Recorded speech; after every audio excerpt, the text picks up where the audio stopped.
Like to give a nice little shout out to Nick. Hello, Nick. How are you doing? We know you're going to get an email on the call, but here's some nice information for you that's going around Dinar land. Hi, Sam. Hey, Nash. What's up? Well, Venezuela is going to redenominate their currency. Isn't that interesting? Very interesting. Yes. And the articles that the link that you sent me where they announced it, it sounds like they're using the same verbiage that Iraq has been using for years. Yes, but there's one interesting little piece to that puzzle. They passed a law first saying that they're going to redenominate their currency.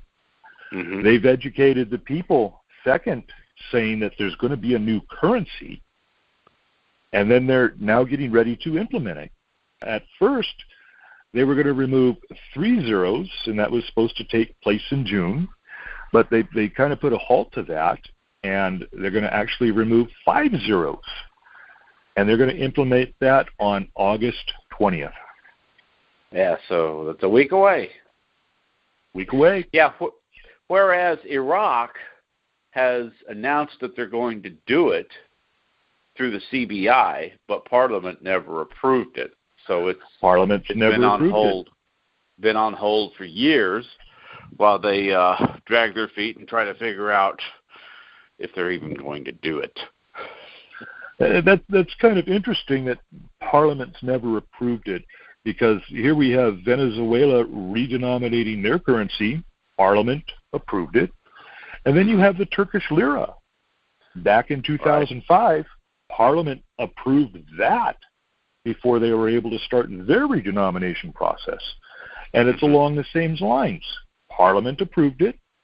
They ran a campaign informing the public that they're going to be doing it, and then they did it. They removed 6 zeros in Turkey's case. So all these gurus that have been saying that the lower denominations are out and are ready and it's gonna be distributed throughout all of Iraq are full of it. Because Parliament has never approved it.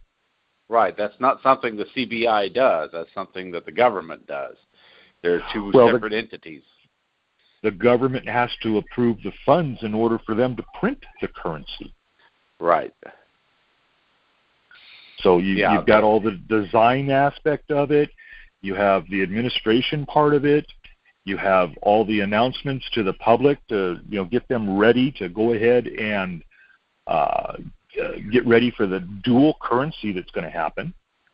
Mm-hmm. There's lots of articles out there that say the CBI is going to do that, but it's going to take a 2-year process once it's approved before you actually see a lower denomination note on the streets in Iraq. All right. And then they're going to run that currency for 10 years, dual currencies for the next 10 years, the 3-0 notes and the new lower denomination notes. Mm-hmm. That's exactly what Venezuela's doing. Right. It's just a straight redenomination. But in Venezuela's case, they've already come up with the design and shown everybody what they look like, right? Yeah, you can actually go to Wikipedia, and they'll show you the brand new notes that they're going to plan on using. You can go find articles, and they've got pictures of the brand new notes that they plan on using. In Iraq's case, no new notes. Yeah. What does the new Iraqi dinar look like? We don't know. Every guru's kind of said, well, I've got pictures of it, and I'm having a problem uploading it, or it's on my camera and it vanished, so I don't have a picture. They've always come up with an excuse not to put out a picture of the new notes, and one of the reasons is it doesn't exist. Right. The dog ate my camera. Yeah.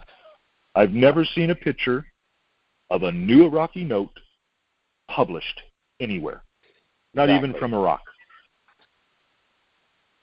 Right, which tells you that they don't exist, because in Venezuela's case and in Turkey's case, though, that was part of the education process to show everybody the new design of the new currency that was going to replace the old currency with more zeros. That way people get familiar with it and know what it's going to look like. It's kind of the same thing they did with the new Ben Franklin notes with that big old wide security strip down the middle. They publish that way in advance so people know what it's going to look like. So when people hand them that bill, they know it's real. Exactly. Right. There's always a campaign when a new currency comes out of what those bills are going to look like so that people understand that they're just not off someone's printer. Right. Yeah. So we can expect in a week, August 20th, to see those new bills in circulation in Venezuela. With 5 zeros dropped. Mm-hmm. So they're going to run the currency concurrently. They've passed a law where people in marketplaces have to post both currencies. So if they sell a product, it has to be posted in both values, one with the 5 zeros on and one with the 5 zeros off. Mm-hmm. So you got the old currency and the new currency. Right.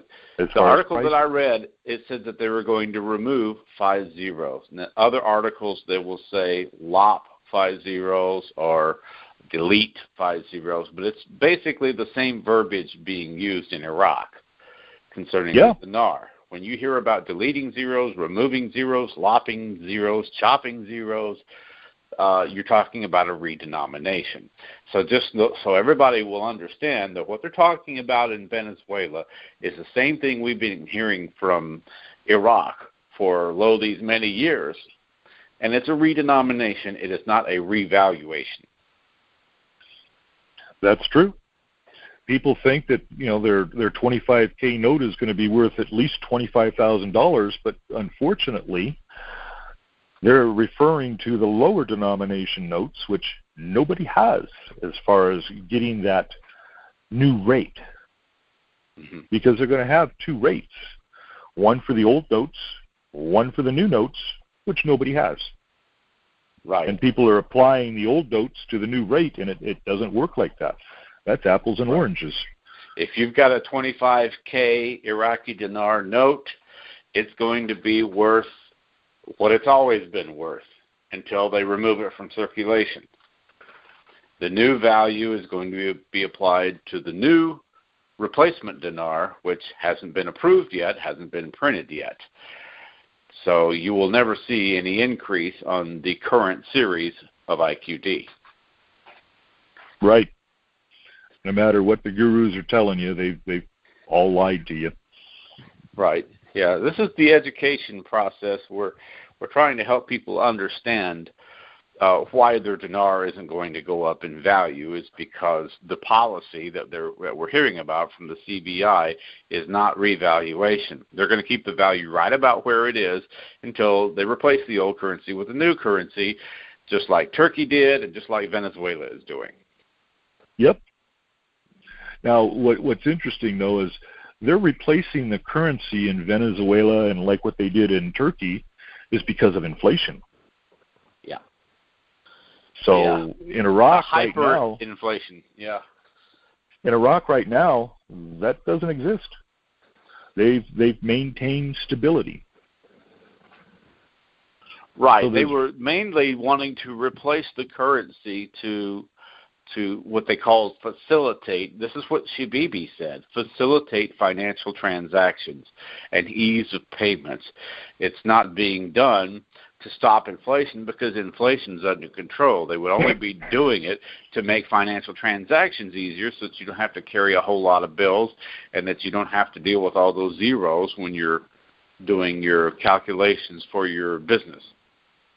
Well, here's one of the articles that is actually from Venezuela, and it says right here, the president of the Central Bank of Venezuela, BCV, Ramon Lobo, stressed that the monetary reconversion, which will begin on June 4th, which is now going to be August 20th, seeks to facilitate economic transactions. Right. Basically, you don't have to take a wheelbarrow full of the old currency down to the supermarket to buy a loaf of bread. You can just grab whatever currency that'll fit in your pocket and go and do that. Exactly. Yeah. So, and that's I can show you a video of Shabibi when he was in Washington in 2011. This cutting 3 zeros is it has, of course, it shouldn't be exaggerated, actually, the problem. I mean, the question is just redenomination, and I mean, people, of course, you see a lot of people that writing a lot of articles in the newspapers, I mean, criticizing the central bank that is going to, the value of the Iraqi dinar is going to depreciate or something, all kind of talk. I mean, this is a question just actually to facilitate payment, facilitate actually ease of counting and all these things.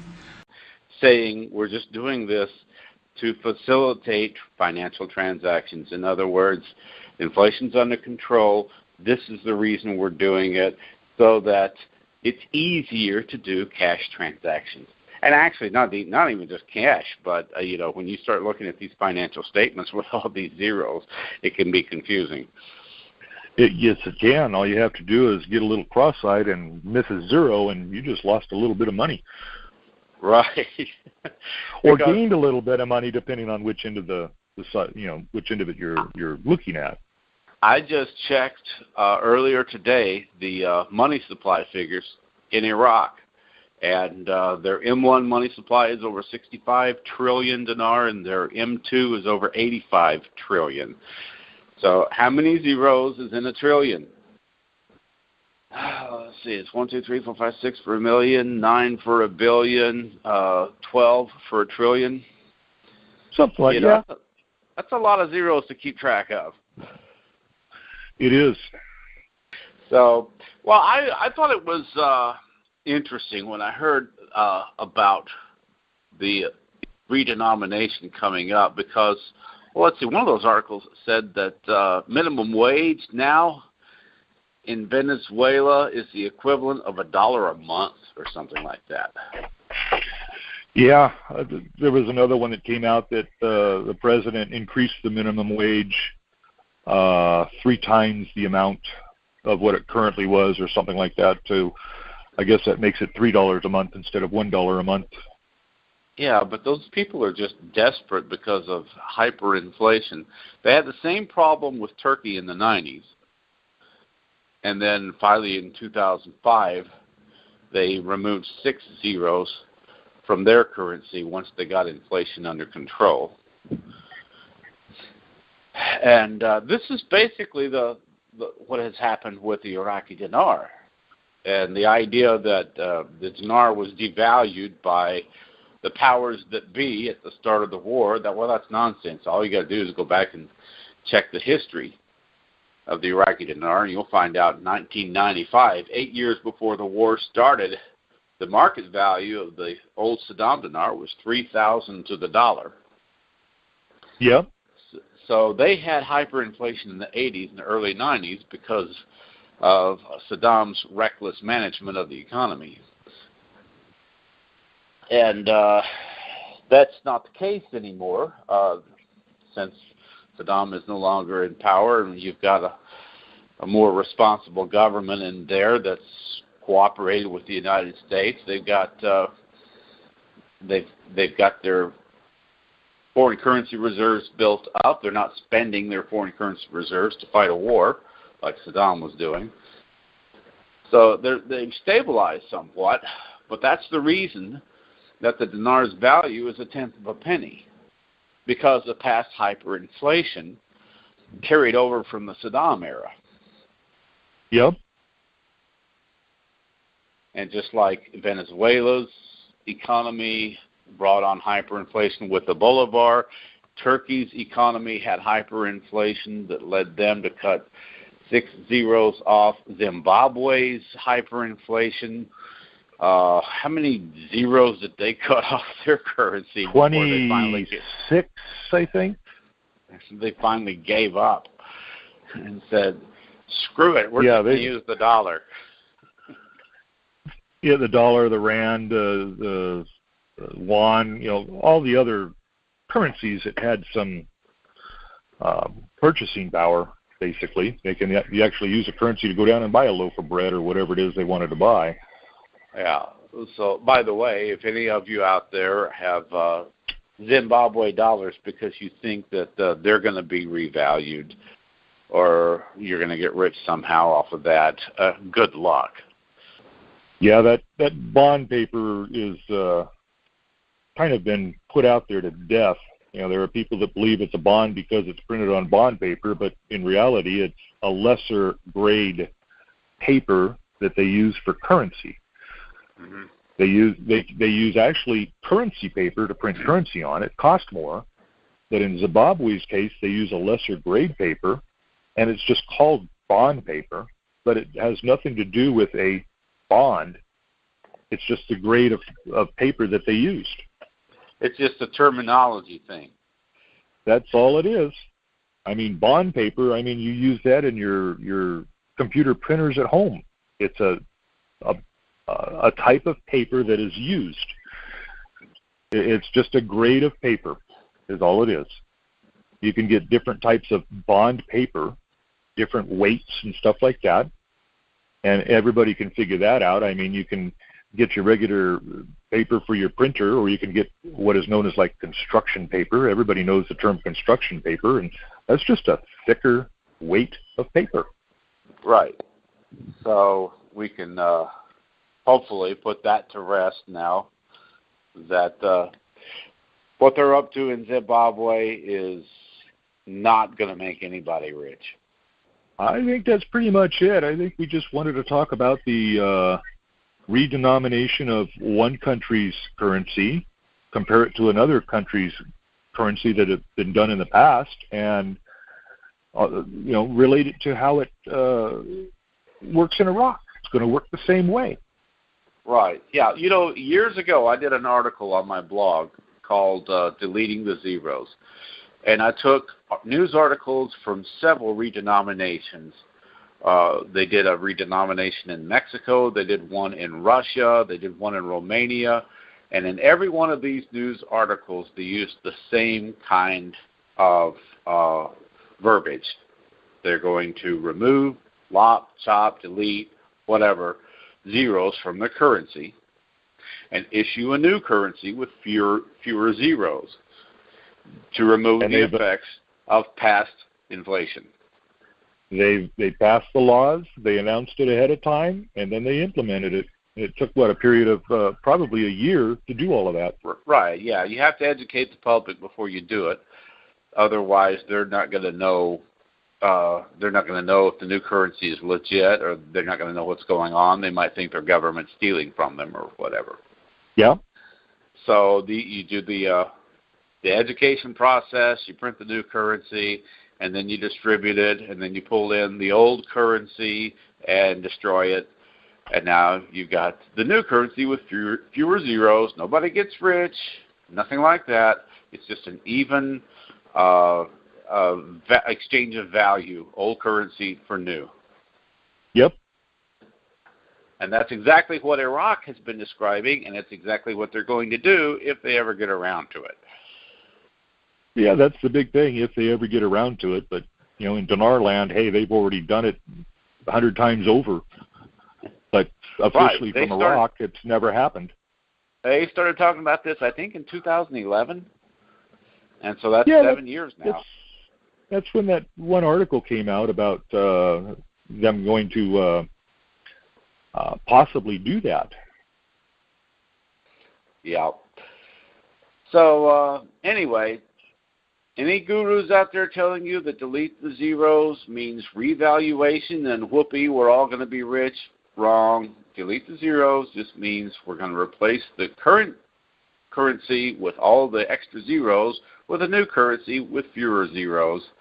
It's an even exchange of value. Nobody gets rich. Sorry, game over, you lose. What's going to be interesting, though, is, like you had mentioned earlier, all those 3-0 notes are kind of like outside the country, or quite a bit of them are outside the country. Yeah. How are they going to get back into the country in order to exchange for the lower denomination notes? Well, you have to find somebody that's willing to do the transaction. Yep. And there's fewer and fewer dinar dealers out there these days. And I really don't know how it would happen. You'd probably have to have a dealer with some sort of facilitator in Iraq or Dubai or one of those one of the banks that are in the area, yeah. Right, who can handle them. But I really, honestly don't think Iraq wants those dinar back.